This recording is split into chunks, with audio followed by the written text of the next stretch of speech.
Welcome sa Dries TV. Kung interesado ka sa ganitong news, huwag kalimutang isubscribe ang ating YouTube channel. Maraming salamat! Welcome po ulit sa ating panibagong update tungkol kina Kim and Paolo Abilino. Sa bawat update natin, tatalakayin natin ang mga pinag-uusapan sa mundo ng social media tungkol kina Kim and Paolo Abilino. Kaya naman kung hindi pa po kayo nakasubscribe dito sa ating channel nako, i-click nyo na po yan and isama nyo na din ang bell button.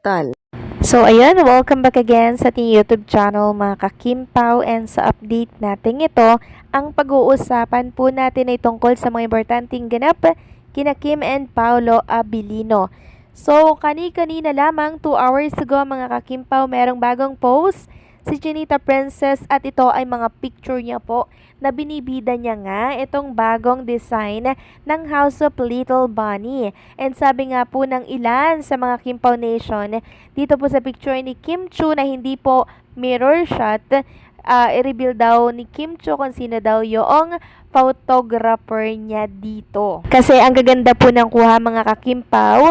Tapos meron din tayong nasagap na kahapon nga or kanina kasama daw nitong si Chinita Princess si Paolo Abilino sa Bello Medical Clinic dyan po sa Cebu. Tapos after nun, nagala daw itong dalawang to. Tapos after mga 8 PM daw, gumala na naman. Parang kung di ako nagkakamali, sa isang park yon dyan sa Cebu. Kaya hindi po malabo na si Paolo Abilino nga ang nagpicture kay Chinita Princess dito sa mga nakaupo si Kim Chiu, tas minomodel itong bagong bag na design ng House of Little Bunny. So sino pa bang magpipicture dyan? Di si photographer ni Chinita Princess.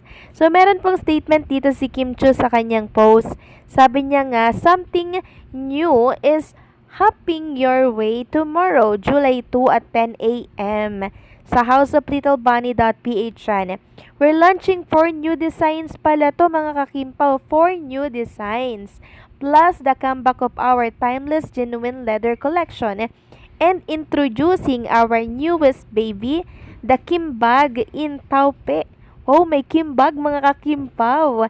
Super love with the size, shape, and texture. Perfect for everyday or travel.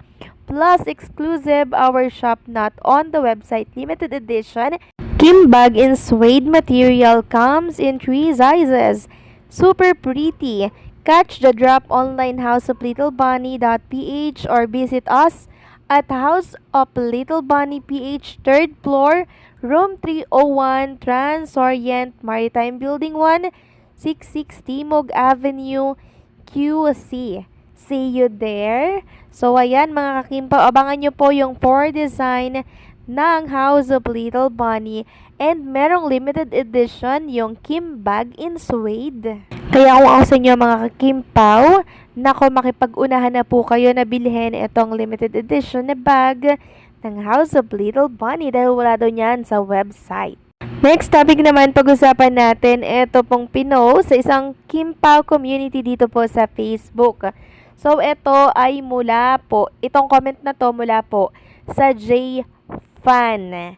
Sabi niya, alam mo bang galit din ako kay Paolo? Alam mo bang pampainis lang ito sa mga Kim Pao dahil ayaw nilang makitang may mga paunin video. So itong ginagawa ko sa kanila, lalo kong iniinis. So baka naiinis kami, hindi naman kami naiinis kung makakita kami ng mga video ni Jay and ni Paolo kasi alam namin past is past, hindi na yan dapat pang pinag-uusapan.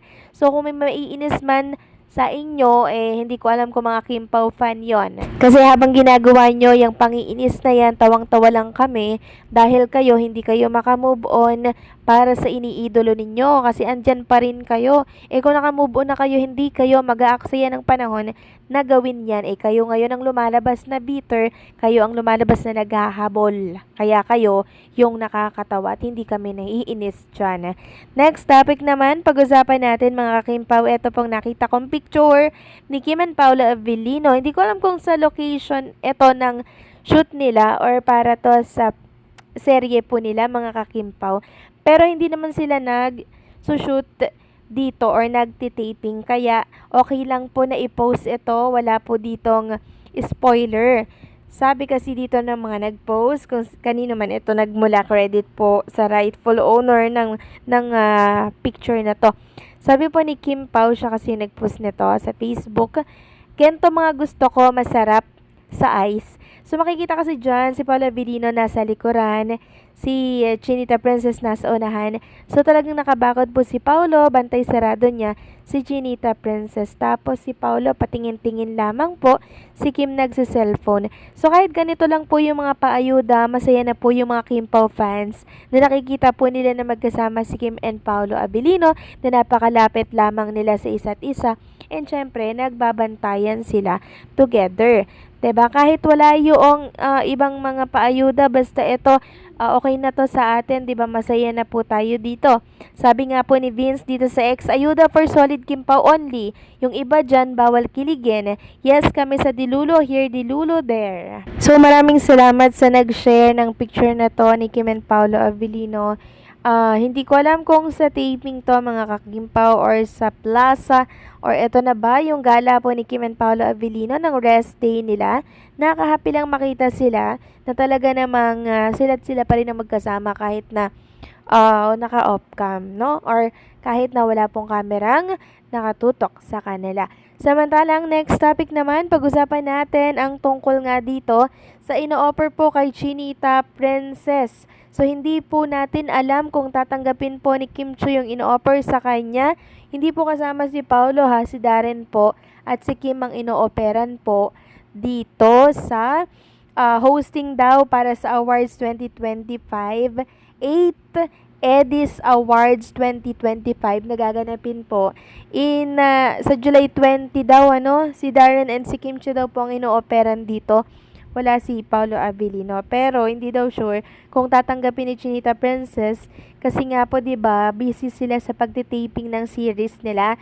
So ito po ay naging topic nila Ray Pumaloy and Dondon Sermino sa kanilang programa sa Duar Avante Radyo. And ito nga po ay crinap yung clip ni Carlos Miguel nang sa ganun ma-highlight nga po yung pinakang main topic na pinag-uusapan doon. Sabi po ni Carlos Miguel, "OMG, buti na lang nanood ako ng show nila Ray Pumaloy and Dondon Sermino. Ina-attempt pala na kuning host ng 8th Edis Awards 2025 sa July 20 si Darren. Si Kim Chiu din daw pero sobrang busy. Sana matuloy kahit si Darren." So sayang 'di ba mga kakimpaw, kaso nyo nga po busy si Chinita Princess and hindi naman kasama si Paolo Abilino, kaya okay lang yan mga kakimpaw na hindi tanggapin ni Chinita Princess. Pero syempre 'di ba, isang karangalan pa rin na mag-host si Kim Chiu dito sa 8th Edis Awards 2025 nagaganapin in July 20. Sana Kim Pao na lang, 'di ba? Busy nga po si Kim and Paolo Abilino. Kaya possible na hindi po 'yan tanggapin ni Chinita Princess. So anong sa inyo dito mga kakimpaw? Please comment down below.